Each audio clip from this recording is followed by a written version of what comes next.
താതകാര്യം അനാജ്ഞപ്തമെന്നാകിലും മോദേന ചെയ്യുന്ന നന്ദനനുത്തമൻ.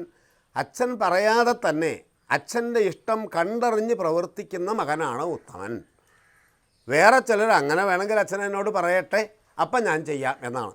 പിത്രാ നിയുക്തനായിട്ടു ചെയ്യുന്നവൻ മധ്യമനായുള്ള പുത്രനറിയ നീ. അച്ഛൻ പറഞ്ഞാൽ അനുസരിക്കും എന്ന് വന്നാൽ അവനെ ഉത്തമൻ എന്ന് പറയാൻ വയ്യ, മധ്യമനായ പുത്രൻ എന്ന് പറയാം. വേറെ ചില മക്കൾ അച്ഛൻ പറഞ്ഞാലും അനുസരിക്കില്ല. അങ്ങനെ അച്ഛൻ പറഞ്ഞാലും അനുസരിക്കാൻ തയ്യാറല്ലെങ്കിൽ പിത്രോർ മലമെന്നു ചൊല്ലുന്നു സജ്ജനം, മലത്തിന് തുല്യമാണ്. അങ്ങനെ ഒരു പുത്രൻ ഉണ്ടായിട്ട് എന്ത് വിശേഷം?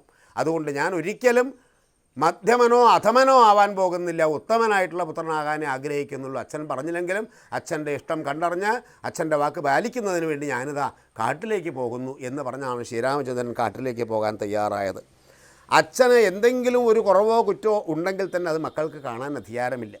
ലക്ഷ്മണൻ പറഞ്ഞു, അച്ഛൻ 2-3 വിവാഹം കഴിച്ച ഈ ഭാര്യമാർ പറയുന്നത് കേട്ട് പറയുകയാണ്, അതുകൊണ്ട് അതൊന്നും ജ്യേഷ്ഠ അനുസരിക്കേണ്ടതില്ല. പക്ഷേ ശ്രീരാമചന്ദ്രൻ ഒരിക്കലും അച്ഛനെ കുറ്റപ്പെടുത്തിയിട്ടില്ല.